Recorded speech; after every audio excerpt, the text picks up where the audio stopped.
సుబ్బారెడ్డి గారు, పవన్ కళ్యాణ్ గారు కూడా ఇదే చెప్తున్నారు, 15 ఏళ్ల పాటు కూటమి ఇదే రకంగా కొనసాగుతుంది అని చెప్పేసి.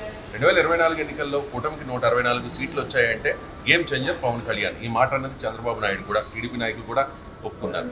ఇప్పుడు ఈ 16 నెలల కాలంలో పవన్ కళ్యాణ్ గారికి చంద్రబాబు నాయుడు గారు ఎటువంటి ఇంపార్టెన్స్ ఇస్తూ ఉన్నారు?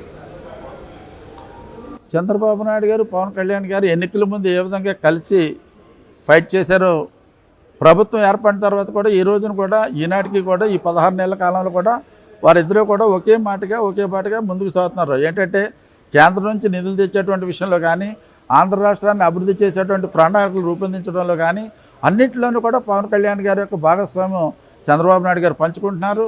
ఆ విధంగా చంద్రబాబు నాయుడు గారు పవన్ కళ్యాణ్ గారు ఏదన్నా ఒక డిసిషన్ చంద్రబాబు నాయుడు గారు తీసుకున్నప్పుడు తప్పనిసరిగా పవన్ కళ్యాణ్ గారితో కూడా మాట్లాడి మ్యాక్సిమం ఇష్యూస్ ఏదన్నా ఓటీఆర్ ఇష్యూస్ స్పీడ్గా చేయవలసినట్టు ఓటీఆర్ డిస్కషన్ జరగకపోయినా 99% అన్నీ కూడా ఇద్దరు కలిసే నిర్ణయాలు తీసుకుని ముందుకెళ్తున్నటువంటి పరిస్థితులు కనుక చంద్రబాబు నాయుడు గారు ముఖ్యమంత్రిగా ఆయనకు ఉండేటువంటి గౌరవం ఆయనకు ఉంది.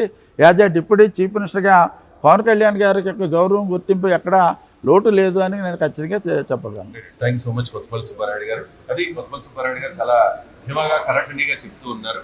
ఖచ్చితంగా కూటమి కొనసాగుతుంది, ఐక్యత కొనసాగుతుంది. కూటమిలో ఎటువంటి పొరపచ్చాలు, అభిప్రాయ భేదాలు లేవు. పవన్ కళ్యాణ్ గారికి చంద్రబాబు నాయుడుకి మధ్య చాలా మంచి కోఆర్డినేషన్ ఉంది అంటున్నారు. అండ్ ఈ 16 నెలల కాలంలో ప్రజారంజక పాలన అందించాం వైసీపీ చేస్తూ ఉన్న, జగన్ చేస్తూ ఉన్న ఆరోపణలు సత్యదూరం అనేది కొత్తపల్లి సుబ్బారెడ్డి చెప్తూ ఉన్నారు.